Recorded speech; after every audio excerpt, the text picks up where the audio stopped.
contemporaries, co-op and multiplayer releases give you two choices: FPS action or straight up horror. And sometimes the horror is just a skill ceiling. Either way, brace yourselves, we've got some absolute highlights for you today.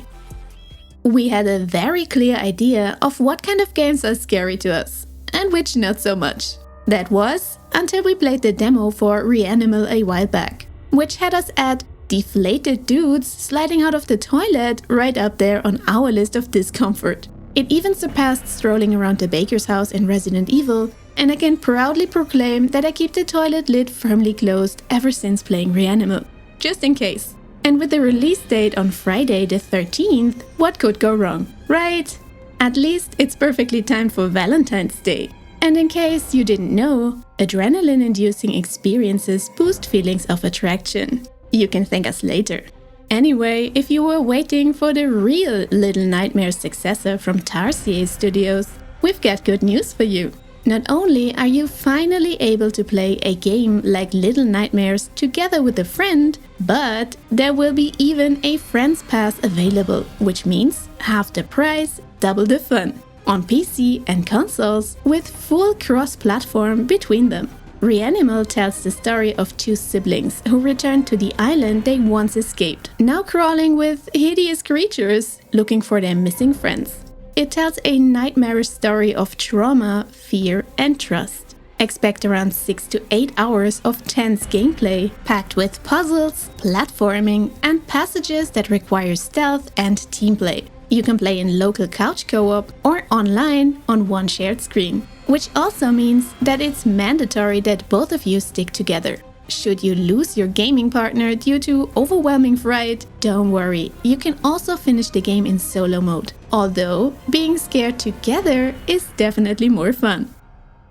Nioh is definitely one of these games we planned on playing together, until we are reminded yet again that neither of us actually pulls our weight in these types of games. Still, it's a solid backlog entry. That said, looking at Nioh 3 now, it's tough to resist. It looks absolutely phenomenal and the gameplay features alone make it impossible to ignore. The game ditches the strict mission structure of its predecessors for a massive open world that you can fully explore together in online co-op for up to 3 players. And we mean seamlessly, without any mission restrictions.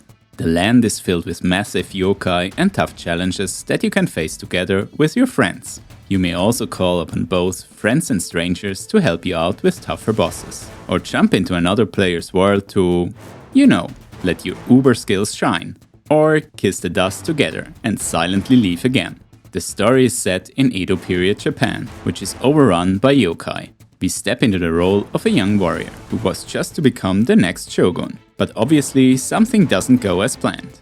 Allies and foes are based on historical figures from both Japanese history and mythology. The combat features a dual style, letting you switch seamlessly between samurai and ninja combat. The samurai is a hard hitter, in close range with deflects and parries, while the ninja relies more on agility, with some cool Naruto-style mist clones, stealth and staggers. And if you're not sold on the combat yet, there are guardian spirits as well, like little ninja cats throwing kunais. Plus, if that's important to you, there is a full character creator to customize your unique protagonist just the way you want. So you are not locked into a pre-scripted avatar. And if you want to have a taste up front, there will be a demo launching shortly before the full release. And the best news is that your demo progress is carrying over. Just note that there is no crossplay between platforms, so pick carefully. Name one multiplayer shooter that came out in the past year, looked fun, and didn't have any sweaty mandatory PvP. Yeah, see? And that's exactly where Rogue Point comes into play. A tactical FPS for 4 players. And if I might say so myself, it kinda has everything to be an extraordinarily awesome co-op shooter. There's a campaign, fully playable as a team of course. Yes, we all expected me to say something like, everyone has to do that solo, then join one game for a boss, and disband to watch a random cutscene. We've all played games like Monster Hunter before. No, this campaign is about gathering intel, completing objectives and missions across 4 locations, all to earn skill and weapon upgrades. The devs highlight a high replay value through some sort of procedural generation system. The game and gunplay is said to be easy to learn and hard to master, thanks to intuitive controls. Which means this is also a perfect entry point for your favorite people who have just started their gaming journey. If they're above the age of 18, that is. Because this is not Stardew Valley after all. There are 4 classes, from sniper to a shirtless dude with a machete. I guess. Whatever your preference. And don't forget, split up, die fast. Stick together, die faster. I mean, beat those bosses. And if Rogue Point needs to collect even more brownie points from you, then let me just mention that this is being developed by Crowbar Collective, the team behind Black Mesa, the fan-made reimagination of Half-Life. This might excuse them from launching this first into early access on February 12th, if that's something you're normally put off about. So with Rogue Point, we had the cooperative shooter. But if you enjoy the more competitive multiplayer games, February doesn't disappoint either. With PUBG BLINDSPOT, we get another, more tactical and team-driven spin-off straight out of the PUBG universe. This is a free-to-play 5 vs 5 FPS, for once from a top-down view, which does look pretty unfamiliar to us when you're talking about shooters, but also kinda interesting nonetheless. The maps are very small, but packed with sharp corners, doorways and other, blind spots. Finally a game name that makes sense. And this is also where your teamwork comes into play. Your own line of sight is visible in real time to your entire team, which makes coordination a lot easier without spamming the voice chat. The game will launch into early access first, starting off with 2 game modes, Deathmatch and Demolition, playable on 7 different maps. The first one should be pretty self-explanatory, while the second mode leans more into tactical play.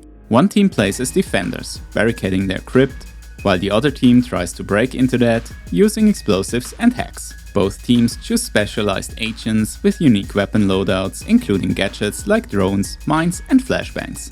We were discussing if this top-down approach actually makes aiming easier or harder, and we couldn't settle on either. But at least you can clearly see now who is constantly missing their target. Unfortunately, as we said, it's purely competitive multiplayer, so there will be no co-op campaign or similar. HumanitZ has been in early access for a bit over 2 years and is now having its full 1.0 release on February 6th. We have been watching this game for a while because we do love the zombie survival genre.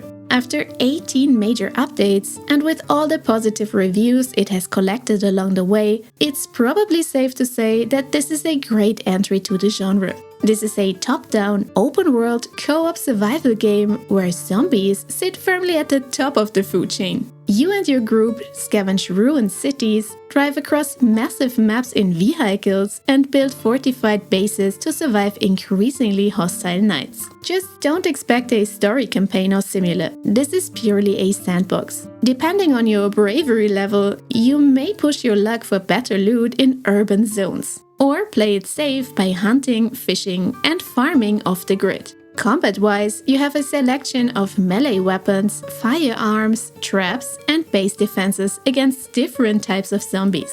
And hostile humans who try to raid your shelter if you are not prepared. You may opt in for some AI enemy raids, PvP, or even hardcore permadeath runs, if you need some extra spice. Both crafting and building systems are deep, letting you turn small safe houses into barricaded fortresses with walls, turrets, and storage hubs. Specialization offers tons of variety as well, from stealthy scavenger to combat-heavy defender, or even your group's builder. The choice is yours. The 1.0 release brings another big list of improvements and updates to the game, from performance to questing and balancing. The game offers co-op survival for up to 4 players, or even more if you decide to host the game on a dedicated server. There are even some community servers if you're looking for other players to join. But that's it for February. What games are you planning to play next? We are definitely keeping a close eye on Nioh 3 and REANIMAL, but honestly, Rogue Point really was a surprise contender for us. The trailers are pretty fun, and co-op only FPS aren't that usual anymore nowadays. Whatever you choose to play, we wish you a ton of fun in co-op with your favorite people, and we hope to see you again in the next one.